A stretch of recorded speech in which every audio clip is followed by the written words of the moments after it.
Okay, part 2. So we'll continue on. So in this early settlers and exploration writing, there's a lot of crossover.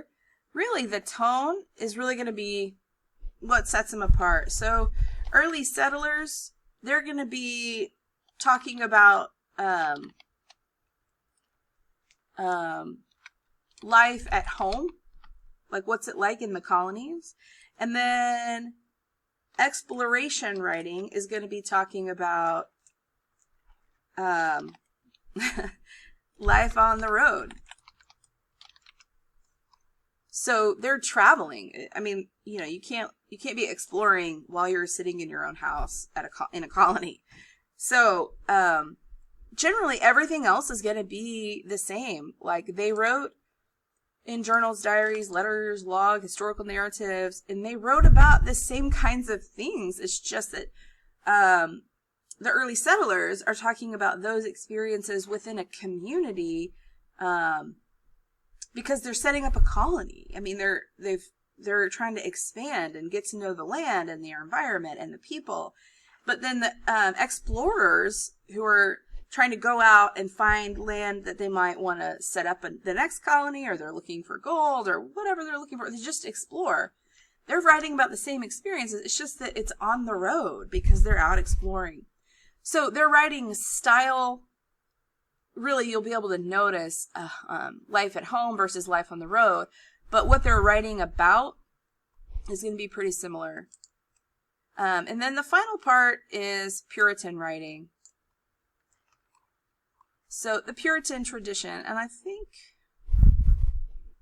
don't know what I think. So the Puritans are kind of a big deal. I would say as far as this period of writing, there's a ton of journals from the early settlers, and there's a ton of journals from explorers.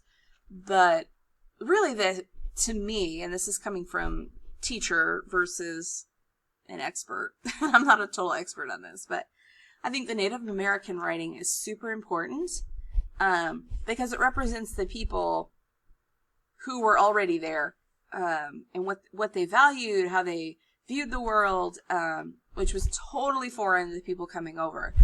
And then the Puritans, I think it's just the explorers and the early settlers are kind of to me, like the everyday people. And I say that lightly because not everybody will leave their homeland and go into the unknown to start a colony. So anyone who came over was very unique and in their willingness to go, if they went over willingly. That's a whole other issue that we're not ready for. But the Puritans, they're an outlier group, meaning main group is the kind of normal people, and the Puritans are this outlier group.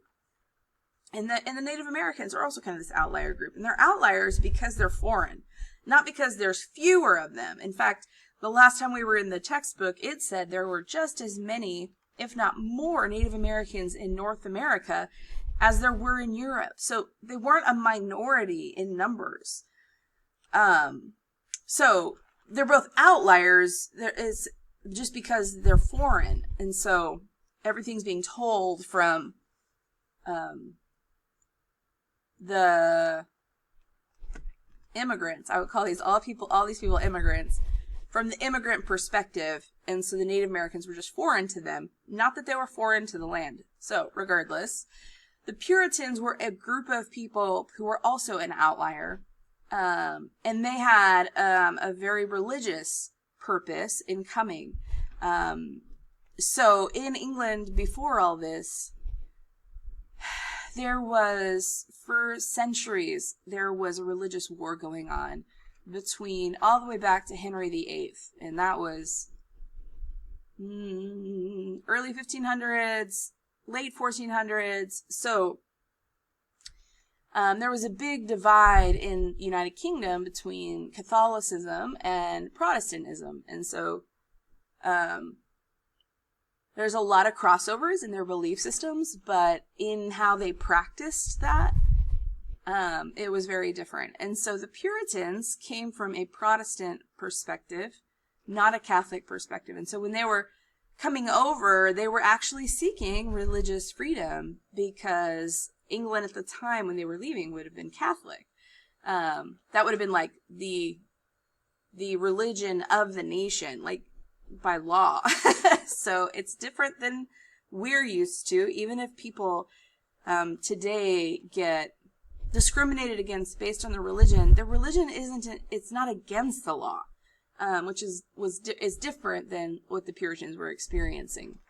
But don't think that they're total victims here, because they victimized many people in their own pursuit of God in the colonies.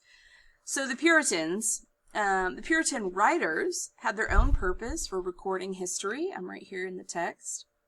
They believed that writing should be useful, a tool to help readers understand the Bible and guide them in their daily lives. So a lot of Puritan writing is about the Bible, or about how you're following the Bible. And so because they want to be very clear about the Bible and as a guide, logic, clarity, order were most prized in writing rather than beauty and adornment. And so we're going to put that in for their style. We're going to say logical, clear. That's what clarity means, clear. And orderly. So they didn't like a bunch of description. They just didn't want extra. They wanted their message to be really clear. And so it was very logical, very clear, very direct. It wasn't frilly and pretty. It was just plain. One Puritan compared adorned writing to a stained glass window. Quote, "The paint upon the glass may feed the fancy, but the room is not well lighted by it." And so feed the fancy means you just like to look at it. But the problem is we still can't see very well. So using a familiar, down-to-earth metaphor as this to make a deeper point is a common feature of Puritan writing. So I want to add on here plain language. So it says the direct, powerful, plain language of much of American literature owes a debt to the Puritans. And I'm going to be straight with you. I hate this kind of writing. That's why I'm not a huge fan of American literature, because of the Puritans' influence on the literature. Just valuing plain, direct.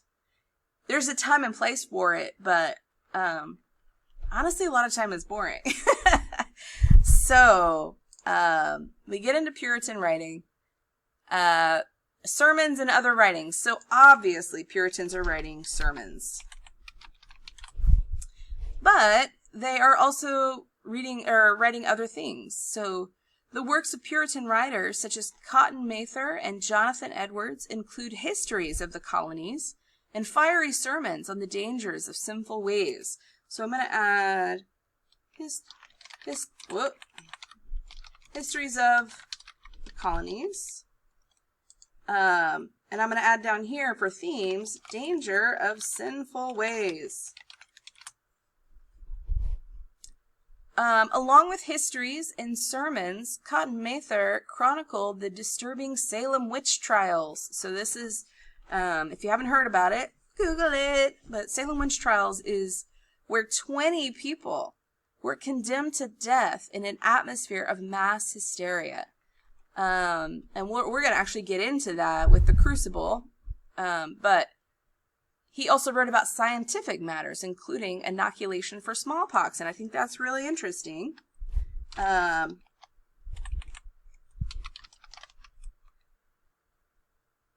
Sermons, histories of the colonies covered, what did I say?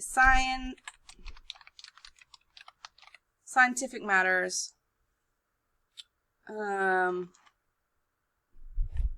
There's more to it. Okay, so there's the sermons, there's the histories, science stuff, but then there was also poetry. We have a little more themes when it comes to poetry. So most Puritan writers composed plain sermons, histories, and treatises, but poetry was the means of expression for others. In fact, the first book issued in North American colonies was the Bay Psalm Book in 1640, in which the Bible's Psalms were rewritten to fit the rhythms of Puritan hymns, which I find really interesting, because they did use some adornment, some fancy writing, but they were taking it from the Bible, or it was just like specifically in poetry. And I think there's a missing section that I'm going to add on. No? It's kind of my teacher notes. Yes, so I'm going to add this to our chart here. It's my teacher notes. So we read this first part, but this is a little part I forgot to add.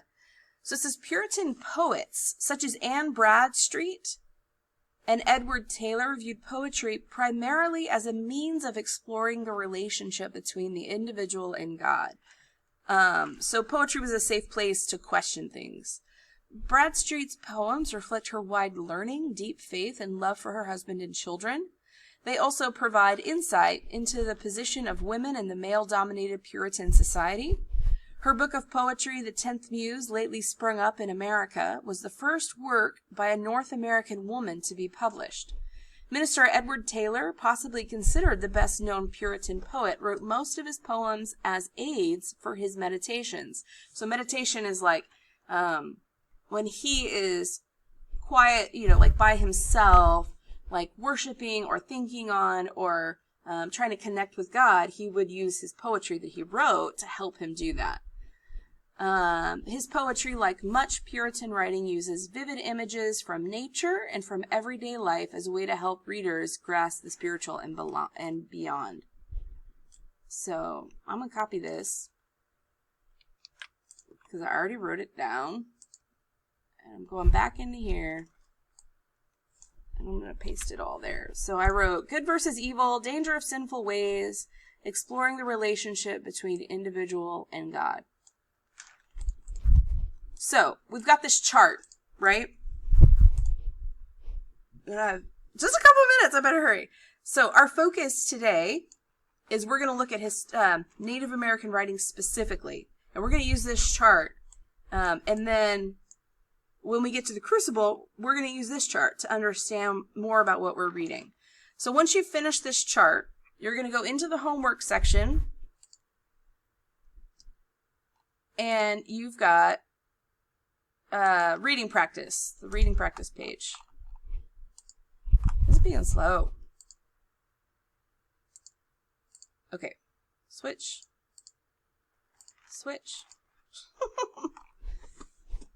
The internet here has been so bad. Be so grateful you're not here right now. Like things are moving, but it's not changing. Okay, I showed you before. You're going to go into your homework tab in your folder, and it says reading practice, and I've got directions written out there, and your job is to practice identifying traits that identify, like, show this to be Native American, and then you're also going to take it a step further, and you're trying to guess, like, these details, how do they show Native American culture? Because that's what we want to know when we're reading Native American literature. What can we learn about their culture based on their writing in this historical time period? So both of your charts in both of the readings, one is the World on a Turtle's Back, which you should have read before. I just did an excerpt, and you're just trying to pull out details that show Native American culture. They're clues that say, hey, this is Native American writing. And then you'll do the same thing for the second one, which is the coyote and the buffalo. And then the directions say on that page, you're going to copy both of your charts from the reading practice, and you're going to submit both of them into one text box in Canvas. You just need to make sure both of your charts have a title so I know which chart goes to which. Okay, you guys are awesome. I'll see you soon.